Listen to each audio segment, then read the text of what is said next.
এখন সময় বৈকাল 5টা। বর্তমানে আমি দাঁড়িয়ে রয়েছি শিলিগুড়ির তেনজিং নর্গে বাস টার্মিনাস। তো এই শিলিগুড়ি থেকে নন এসি বাসের কি জার্নি সেটা আপনাকে আমি এই ভিডিওতে দেখাবো। কাজের সূত্রে হোক বা ভ্রমণের সূত্রে আমাদের কিন্তু শিলিগুড়ি আসতেই হয়, এবং এই শিলিগুড়িকে আমি বারবার বিভিন্ন চত্বর যাওয়ার জন্য মেন সেন্টার হিসেবে ধরি, কারণ শিলিগুড়ি থেকে সমস্ত চত্বরে কিন্তু বাস রয়েছে, মেনলি শিলিগুড়ি এই জাংশন চত্বর থেকে। এবারে আমার জার্নি যেটা হবে সেটা কিন্তু সম্রাট বাসের 2x2 নন এসিতে। তেনজিং নর্গের বাস স্টপের যে হিলি রিজিয়ন মিনি বাস অনার্স স্টেশনের কাউন্টার, অর্থাৎ টয়লেটের পাশে কাউন্টার থেকে হচ্ছে এখানে সম্রাট বাসের যে কাউন্টার, তো সেখান থেকে আমরা টিকিটে কেটে নিলাম। জনপ্রতি হচ্ছে 350।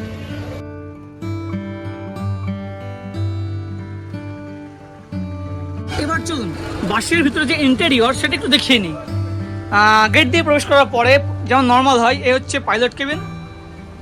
এটা কিন্তু যথেষ্ট স্পেসিয়াস বলে মনে হচ্ছে, এবং ভিতরে হচ্ছে প্যাসেঞ্জার কেবিন। এটি কিন্তু লোয়ার ডেক হচ্ছে 2x2 পুশব্যাক সিট, এবং উপরে হচ্ছে আপার ডেক 2x2 স্লিপার। পুশব্যাক সিটের যে সিটগুলি সেগুলি কিন্তু দেখে একটু বেশ আরামদায়ক বলে মনে হচ্ছে, একটু অন্যরকম। আচ্ছা, এপাশে কিন্তু ওয়াটার বটল হোল্ডার, এপাশে ম্যাগাজিন হোল্ডারগুলো আছে, দু একটাতে ছিঁড়ে গেছে দেখতে পাচ্ছি। আচ্ছা, সিটের মাঝখানে কিন্তু যথেষ্ট স্পেসিয়াস, দু একটাতে পাদানি রয়েছে, দু একটাতে একটু পিছনে দিকে রয়েছে, এরকম ব্যাপার আছে আর কি। আচ্ছা, উপরে স্লিপারটা একটু দেখিয়ে নিই। এই হচ্ছে 2x2 স্লিপার, সেপারেট পর্দা দেওয়া, মোটামুটি নর্মাল যেমন হয় আর কি, এবং এর পাশে তো জুতো রাখার যে জায়গা রয়েছে সেটা থাকে। এখন শিলিগুড়িতে বিভিন্ন পারপাসে মেলাবাড়ি আসা হয়, তো সেই কারণে আমি ঠিক করেছি যে একাধিক বাসের জার্নি, ভিন্ন বাসের জার্নি আপনাকে দেখাবো।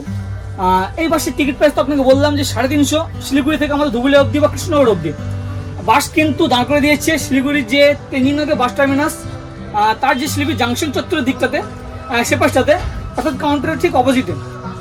এই বাসের শিলিগুড়ি থেকে টাইমিং হচ্ছে 5:30 বৈকাল। যদিও এই বাসের টাইম কিন্তু বৈকাল 5:30, তবে এখন 5:38। এখনও কিন্তু বাস দাঁড়িয়ে রয়েছে শিলিগুড়ি তেনজিং নর্গের বাস টার্মিনাস। উইন্ডো সিট নিয়েছি তো জানেন, তো আমরা নিয়েছি 9-10, এবং কতটা পুশব্যাক হয় এই এতটা মনে হচ্ছে, এতটা ভালো, বেশ পাদানি নিয়ে বেশ কমফোর্টেবল। কিন্তু সিটগুলো যতটা দেখে মনে হচ্ছিল কমফোর্টেবল না, অতটা কিন্তু কমফোর্টেবল না। এখন সময় 5:47 বৈকাল। এখনও কিন্তু আমরা দাঁড়িয়ে রয়েছি শিলিগুড়ি তেনজিং নর্গের বাস স্টপ, কারণ বাসে লোড করা হচ্ছিল সুপারি। লোডিং মোটামুটি কমপ্লিট, এখন উপরে তিরপল দেওয়ার কাজ চলছে।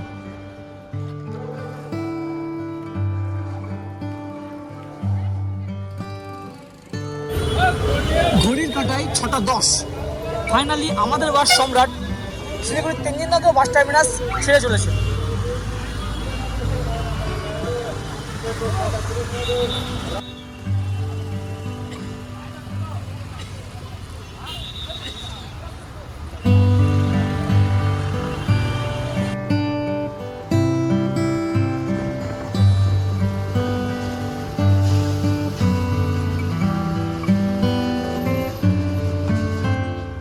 দেখলেন তো এখন 9:30, তো মোটামুটি 3.5 ঘন্টা যাত্রা করে আমরা এসে পৌঁছে গেলাম ডালখোলা। দেখছেন নিশ্চিতপুর NH31। এখানে কিন্তু বাস শেষে মোটামুটি 15 মিনিট মতো দাঁড়াবে। এখানে টয়লেটের ব্যবস্থা, খাওয়া দাওয়ার ব্যবস্থার জন্য মানুষ দাঁড়াচ্ছে আর কি, এবং এই হচ্ছে গণেশ লাইন হোটেল।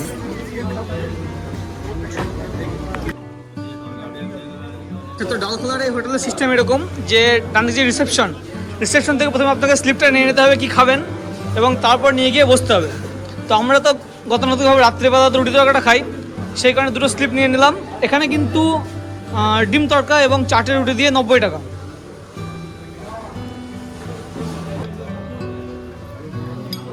তো টোকেন নিয়ে এসে কিন্তু আপনি টেবিলে বসে যাবেন, এবং দাদারা এসে কিন্তু টোকেন আপনার সাথে নিয়ে গিয়ে আপনার টোকেনে যা আছে তাই নিয়ে চলে আসবে।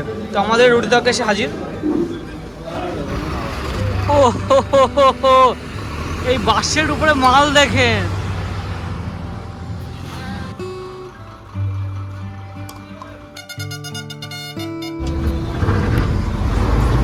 9:57, অর্থাৎ প্রায় আধা ঘন্টা দাঁড়ানোর পরে কিন্তু বাস আবারও ছেড়ে চললো সামনের দিকে।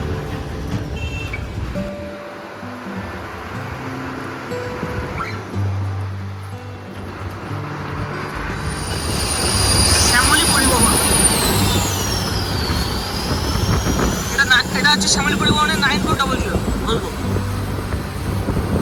হ্যাঁ, ডালখোলার এখান থেকে শুরু হচ্ছে আমাদের NH12, অর্থাৎ সোজা চলে গেলে পূর্ণিয়া এবং বাম দিকে গেলে হচ্ছে কলকাতা।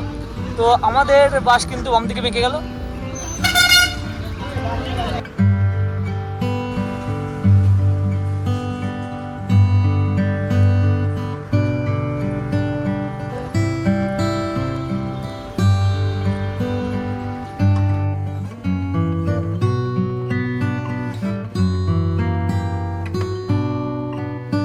এক্সপ্রেস লাইনের কিন্তু 9400 এবং আমাদের সম্রাট বাসের সঙ্গে রাত্রিবেলা রেস চলছে।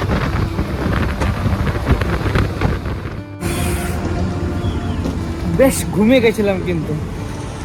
তো বাস এসে দাঁড়িয়ে গেল অমরপুর আহার হোটেল। এখন 2:20। বেশ বেশ বেশ কিন্তু স্মুথলি বাস এসছে এবং ভালোই টেনেছে। এখন সময় 4:50 এবং আমরা এসে পৌঁছে গেলাম বেথুয়া ডহরে।